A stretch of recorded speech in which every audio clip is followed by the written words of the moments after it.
Сәлем достар, өте дәмді жасалу жолы да оп-оңай, ешқандай таразы, миксерді қажет етпейтін кекстің ең оңай рецептісімен бөлісемін. Видеоны соңына дейін тамашалаңыздар. Бізге керегі 1 пиала сүт, 1 пиала қант, сұйық май, 1 жұмыртқа, кішкене разрыхлитель және де 2 пиала ұн.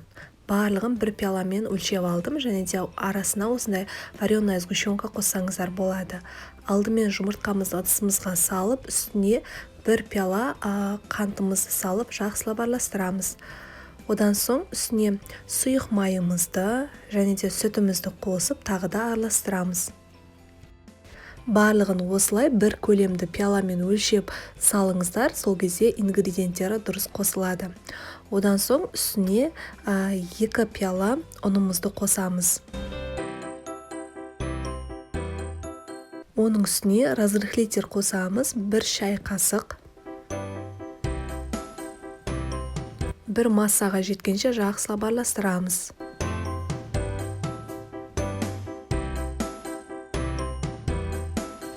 Мінеге осындай масса болып шығады. Одан соң арнайы кекс пісіретін ыдыстарымызға салып пісіріп аламыз. Ең алдымен толтырмай 1 ас қасық саламыз.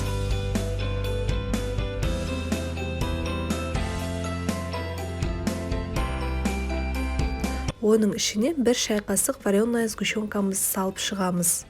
Салмасаңыздар да болады, бірақ дәл осылай жасасаңыздар кекстеріңіз өте дәмді болып шығады. Оның үстіне 1 ас қасық тағы да біздің қамырымызды салып шығамыз.